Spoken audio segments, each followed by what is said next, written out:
2 of a lively show this evening. We had a lively refereeing debate in part 1 with Keith Hackett, the former referees chief, and with Caitlin O'Grady, very promising young football referee from Sheffield. And we're widening the scope this half of. It's a debut for Caitlin. It's a debut also for Alex Miller, who's on attachments at the moment, on loan, I think, with the Sheffield Star. That's right. From West Yorkshire, something. Yeah, the Halifax Courier. All right. Okay. Yeah. So you're on a loan deal, a 2-month loan deal. Is that allowed because the Sheffield Wednesday is starting to clear the transfer embargo now? So it may move towards that. Quite possibly. Is that allowed as a side? Because you are covering the Owls, aren't you? I am, and I'm thoroughly enjoying it. I was doing sort of news stuff over on the Halifax Courier, but freelancing every now and again for the Yorkshire Post. So yeah, they've given me the nod. I'm over on the sports desk now. What a lively time you've picked. I mean, an incredible day that you must have had today, and doubtless you've got more to tell us about the Steve Bruce situation. Absolutely. The rearrangement of the financial furniture at Sheffield Wednesday, what it all means. Yeah, we'll come to you shortly on yeah, the busiest day of my working life so far. Really, I can believe that. And also, he's been interrogated on Twitter, who was demanding that he knows the identity of Sheffield Wednesday's next manager. As if you just ring somebody up and say, "Oh, well, who are you going to appoint?" You know, it's like that. Anyway, you and I'll have a chat about that shortly. You seem to be coping very well. In fact, I thought you did a really good piece with Kieran, who was in last week, whose name is Kieran Maguire. Kieran Maguire. I only got his Christian name wrong last week, Kevin. Kieran Maguire, the financial football expert. And if you haven't seen it, it's on the Sheffield Star website. A really informative piece about what the manoeuvring at Sheffield Wednesday today in terms of finances actually means. Keith, I think we're all sorry that we believe that that Steve Bruce is heading out of Newcastle. It's a huge blow. I mean, I know that you follow events down there as close, and you too, Caitlin, being an Owls fan, isn't it? Well, I think that I thought it was a very good appointment. He's got experience. He's done quite well. I think he'll find it, if he goes to Newcastle, tough, really tough. Because if we think Sheffield Wednesday or South Yorkshire fans can get aggressive, believe me, in the North East, I worked there for 2 years. I watched them absolutely have a go at Sam Allardyce, to the point I was there under the PGMOL banner, and I had the security people go and surround Allardyce because I think he was close to getting assaulted. Really? It's that level of venom, and I mean, great, they're passionate, but at times you get the odd idiot that spills over. So he will find it not an easy. And the bigger crowd, the bigger percentage of idiots. If you get 50,000 in the stadium, you've got a bigger percentage of that attitude than you have in 20. And the fact, Alan, is he's probably following one of the world's best managers. Make no mistake, Rafa Benitez is thorough, he's an excellent manager, he has worldwide contacts, and I'm hoping to bump into him next week when I'm in China. Do you know, I believe that Steve Bruce is making a mistake, and I'll explain why I think he's making a mistake later. Much as I like the guy, and I can understand his reasons, he's not. There's no indication of any popularity, quite the reverse, from the Newcastle fan base in this appointment, because whoever followed Benitez, Alex, was going to have a hard time. And it's so toxic with the fallout with the owner, Mike Ashley. It looks to me like an absolutely no-win job. That's absolutely right. I've written my first column for the Star that's in tomorrow's paper, and it's along those lines. Like you said, the toxic atmosphere and the vitriol that is around Newcastle United. We've seen that for the last decade, since Ashley took over, more or less. But especially now, since Benitez has gone, the Newcastle fan base were clinging to that project, for want of a better word, and that they had a direction in which the club were going. And the fact that, Benitez has gone, they were linked with, laughably in some eyes, the likes of Jose Mourinho and Arsene Wenger, and that sort of thing, whether that was a delaying tactic by Ashley to try and keep them on side for just a couple more weeks. And you've seen now the links, Steve Bruce has done a fantastic job with Sheffield Wednesday, obviously a former Sunderland manager as well. Yeah, the response from the mix. Yeah, the response from Newcastle fans has been incredible in terms of how angry they are that this project that they had under Benitez has been thrown on the scrap heap, and they're back to what I spoke to the editor of a fanzine, the Mag fanzine in Newcastle this morning, and he feels like Ashley is running it the way that he runs Sports Direct. Buy it cheap, sell it high, and keep living off the Premier League millions for as long as you can. And that's what they feel is happening with Steve Bruce. And I'm sure we've all got friends who are Newcastle fans. It's a massive club, so from their point of view, it's very sad. Well, I don't say it's a bad appointment from their point of view. Steve Bruce is a highly credible football figure, an experienced football figure. I'm just looking at it from his point of view. He's gone from a situation where he could have been a hero at Hillsborough, and he's remarkably, for a club of Sheffield Wednesday's size, given time latitude there's no serious expectation of promotion on him next season. People are quite happy for him to take a couple of years to build into that position. Hugely popular appointment, and he's gone from that to a toxic situation where he's still got the Aston Villa fans on his back. Some Sheffield Wednesday fans will now be on his back, and most of Newcastle's fan base. Oh, good luck to him. Good luck to him. The one thing is that it's a little bit like Sheffield United players coming to Hillsborough, the reverse. And I can remember having to reprimand two guys in the company. I was working there as a consultant, and one was a Newcastle fan, came into my office, black and white shirt. The other guy had a Sunderland shirt. That's the passion. They've been fighting over who was the best centre forward. And that passion exists, and Clevedon Village is about midpoint. And you see it either side. It is passion. But he is a Newcastle fan, so he's got that on his side. But I look at it, Keith, and say, OK, he's going to get a bigger salary. He's maybe coming towards the end of his managerial career, maybe.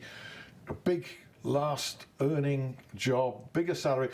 The heartstrings, you can understand it, but longer term, I just wonder whether he should have let his heart and the finances rule his head on this one, because I think despite all the financial fair play issues, there was an you can't buy the sort of appreciation and support that he had from the... This is unusual for anyone. And of course the club might be sold. Yes. And the new owners might say, we don't want him, we'll bring someone else in. Yeah. He's not big enough. No. I mean, if that's Chinese or if that's Middle East, that's what they tend to do. And, be quite interesting. It will. We'll move on. We'll talk with Alex about who might be next at Sheffield Wednesday if, as expected, this move goes through, and the finances a little bit. Caitlin, we talked in part one about your early experiences of refereeing. You're 16 years of age. Yeah. Of course, you'll have experience now, I presume, of a new innovation, and that's sin bins. Yeah. And how is that working for you so far? I really think it will help us referees who referee like grassroots football, local football. I think it'll really help us. Obviously, it's only coming with dissent now, but dissent, I think, is a big thing around football. Obviously, sometimes the players don't realise how it affects us, and a lot of the time, us as referees just kind of ignore it because it's, if it's not. Do you think you're letting other referees down by ignoring it?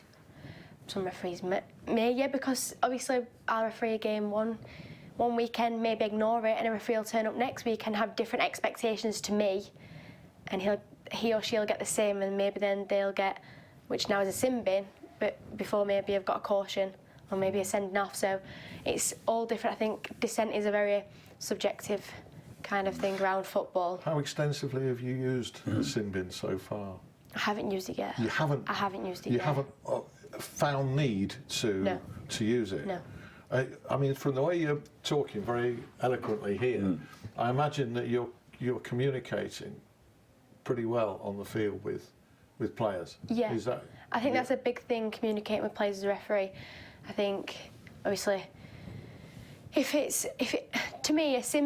going to sin bin a player, it's got to be what was before a cautionable offence. You can't just now sin bin here. You can't just think they've said, "Oh, come on, ref," and you're right sin bin. It's got to be something that before you would have cautioned them for. You can't just kind of, us as referees as well, can't take advantage of sin bin because it will get out of hand then, because you might have 6 players in sin bin, and how are us as referees meant to time that? Yes. I remember who to bring on. How do you do that? Well, like I haven't used it yet, so I think it'll never get to that stage when you have ridiculous amounts of players in there. I've obviously been to meetings and I've been taught about it by the County FA, and from what they've told us, we will never have that trouble. But You hope. Yeah. You're a supporter of sin bins, Keith. Yes. What's your view? Yeah. Well, I'm extremely positive about sin bins, Yeah. but they're only as good as a deterrent used. You know, so Yeah. I've often seen law changes come in, and referees raise the bar, and that becomes non-effective. And we've seen that several times with clampdowns that only last 6 weeks and then peter out. I think with the sin bin, I think we've got to get a level where if our individual tolerance is exceeded and we set the bar ourselves individually, then shoot to the sin bin. One simple thing is if you've sent somebody to the sin bin and then you send another player 6 minutes later, it's that 6 minutes, you're monitoring the first 10, Yes. right? And then 6 minutes later, the other guy's due to come out or girl. But this is too much for one person. Oh, I mean... It's not workable for one. Look, it's okay in the professional game, maybe. Well, if and when it comes into the profession, but for these guys and girls on, Alan, how are they going to operate that? well, I've sat many years watching law changes come in. Yeah. And we mentioned offside, right? Offside law is difficult to operate with assistant referees. Yet, we're expecting a young referee on a Sunday morning with no assistants to operate that offside law. And it's almost impossible. And I think that, in effect, we have two games. We have the professional game and we have grassroots, and very good grassroots. I watch Penistone most of the time. And I think that our expectation on referees, younger referees now, is more difficult for them because some of the laws, we can get into the handball scenario, and that is about opinion. And I mean, you and I have sat with Mark Halsey, and he and I have had different views from about 100%. And I think that's the very nature of refereeing. The handball law, let's face it now, the way it's been rewritten, is absolutely nonsense. Well, I've asked for clarification because in the law as it's written,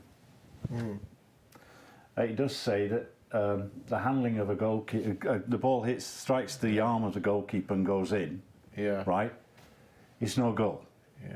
That's what it says in the writing, right?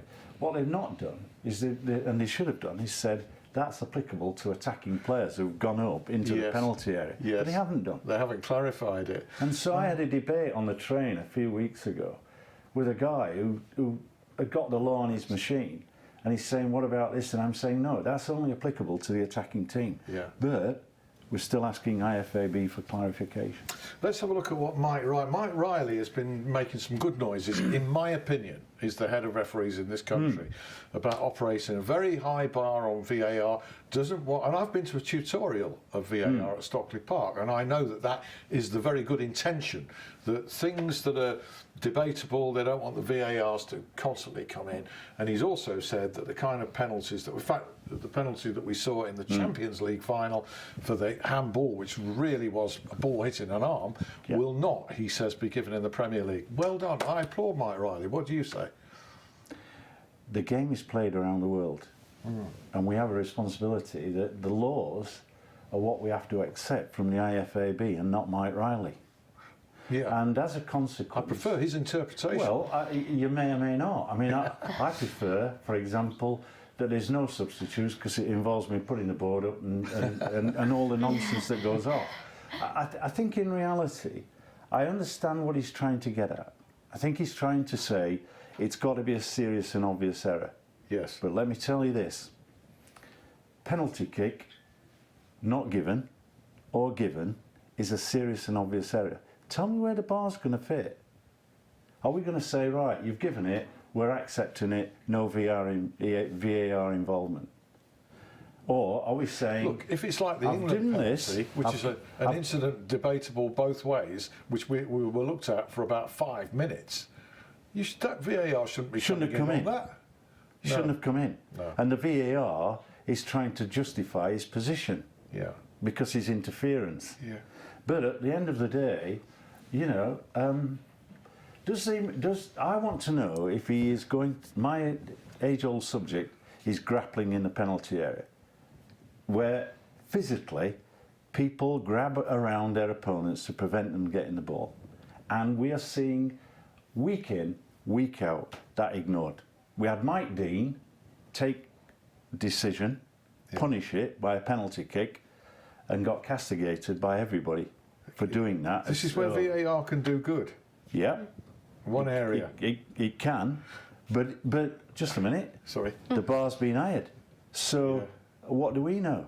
Does it mean that it's high and it forgets what, or allows what's been going off to continue? I'm confused. I don't know. Sheffield United in the Premier League. Well, they're not at a disadvantage over VAR because it's going to be new to everybody apart from those who played in European competitions. How do you think they will have prepared for it and cope with it? Well, I hope they've had a referee in. I'm sure Chris Wilder's had a referee in.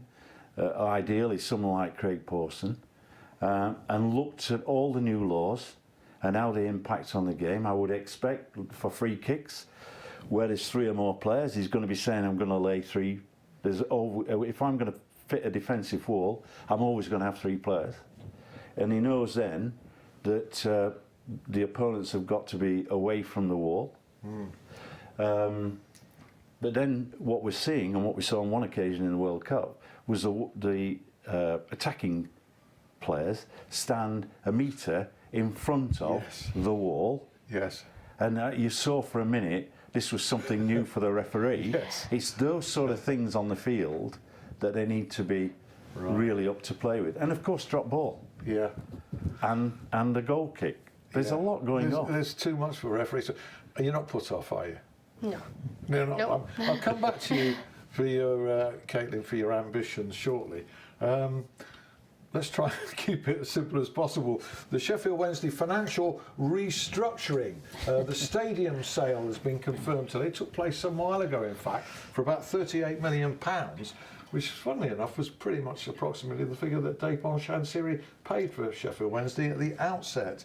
As per Villa and Derby, the ground has been sold, and it's had a pretty major effect on the cumulative finances that have produced this soft embargo, Alex. That's right, and it is a hugely complicated business. Football finance. But actually, the stadium sale was for £60 million. The profit that they made was £38 million, which took them £2 million into profit. I thought the sale figure was 38. I read a figure today that without the ground sale, Wednesday would have lost 66 over the last 3 years. Over the last 3 years, which would take them way out of the parameters of financial fair play. Which is 39, isn't it? That's right. Yeah. So it would have been hugely over. So it's been a key strategic. It has. Element. I think strategic's the word. You know, I think you said before. You know, rearranging the furniture, new companies popping up left, right, and centre, and the way that these clubs managed to do it. Derby did it, like you said, and Villa, with some success. And Mr. Chansiri's obviously looked at that and decided it's a good way for Wednesday to arrange their accounts and maybe sidestep the constraints of FAP. Well, it would appear now that it should be routine and a formality to come out of the embargo based on the fact that Villa and Derby have performed a similar manoeuvre, and it's kind of been accepted. Yeah, you'd think so. You'd think so. I spoke to, as you said, Kieran Maguire, who's far more expert in these matters than me. So he was very, very helpful indeed in explaining some of the numbers. I think the one sticking point is around the stadium sale. It's a bit shrouded in mystery at the minute as to who owns it. It's gone through the accounts that it has been sold. In terms of the 2017-18 accounts, which is the accounts that we're talking about, it didn't appear that the cash had actually made its way to Sheffield Wednesday just yet. Yeah, I was puzzled by that. I noticed that. It's puzzled everyone. Yeah. So, I think the EFL will sort of take a look at these things. It's not a case, I'm told, of simply giving the EFL the accounts and they tick a box and you can sign players again. They will be scrutinising it. It sounds like the EFL are not particularly pleased, with the amount of time that it's taken. No. to get these accounts But through. there will be pressure on them from Sheffield Wednesday, presumably, to make a decision pretty quickly because of the upcoming closure of a window. Of course, and I want to get their players in. Yeah, it's complicated business, football. It's not just for referees, it's a complicated business all round, isn't it, Keith? Well, I think you've got to have people with deep pockets to be able to sustain some of the clubs and the expectations of fans. We all want new players. But, you know, we see clubs with far too many players on the books and a pressure on the managers to who he's going to play. You know, we've had periods at Hillsborough and I thought, why isn't he playing? And he's been for a period of time. So I think that whatever gets them out of this sticky hole will help Wednesday fans, but they'll not be happy bunch today with the news of this. No, it's not what you'd hope for. In terms of the successor, I know both of us have been active on Twitter. I firmly advocate Chris Hooton. I know he's favoured by a lot of Sheffield Wednesday fans. Does require a person of stature, ideally, and experience to fill this huge void of Steve Bruce going, and he's got a tremendous record of promotions from that level, as Bruce had. So Hard working. Absolutely, yeah, and a really nice guy too. Yeah. Yeah. I think that's the end of the conversation on that. We've said Chris Hooton, and that's Caitlin. Take us towards the end of the show with your career ambitions, and surely as well the inspiration that you've taken, for instance, from the popularity and success of the Women's World Cup. Oh yeah, definitely. The Women's World Cup, obviously been recently, and I just think everyone's kind of supported the women this year. But not only like the women referees that have been involved, but I think just the women footballers just made women in sport just be valued a lot more, because obviously before it was a lot kind of people had different views on it and things like that. But I just think for women in sport in general, I think this has been a massive thing for us. Just footballers, coaches, managers and referees. Obviously we had all female referees out there, and I just think it's been an amazing thing for female in sport in general, and I think it's inspired a lot of hopefully young girls as well, because obviously I've been refereeing a few tournaments during pre-season. I've seen a lot of girls doing the celebrations, what the England players have been doing. It's amazing to see how like everyone's been inspired by it, like myself, young girls, older girls, boys as well. I know that a lot of boys have been watching it this year when normally they don't seem that bothered by it. It's a great point. Do you think that the success of that tournament will increase respect for yourself and female referees and women in sport generally? Yeah, definitely, because I feel like they can see how much hard work and how much passion us as females have. We have a lot of passion, just like the same as males In my do. experience, more sometimes when you get shouted at home, Keith. I hope that's not a sexist comment, but we've all suffered from that, haven't we, from time to time? I think someone like Hackett. And your dad's over there, and he's nodding. I think the opportunity is great. Someone that shows great promise, nursed through certain games, you know, and then determining that, because Caitlin will have to determine, do I want to be an assistant referee Or do you I want want to be a referee? And I hope that she goes down the route of refereeing. Fantastic. Yeah, good luck to you. Thank you. Good luck to your career. A fantastic debut on the show, by the way. Thank you. You spoke brilliantly, Caitlin, tonight. Thank you very much. And Keith as ever. Thanks. Keith as ever. Many thanks, Keith. And to Alex Miller on the Sheffield Wednesday situation. We might just have another good show next week. Stay tuned and stand by for that. Meantime, thanks for watching. See you next week. Bye-bye.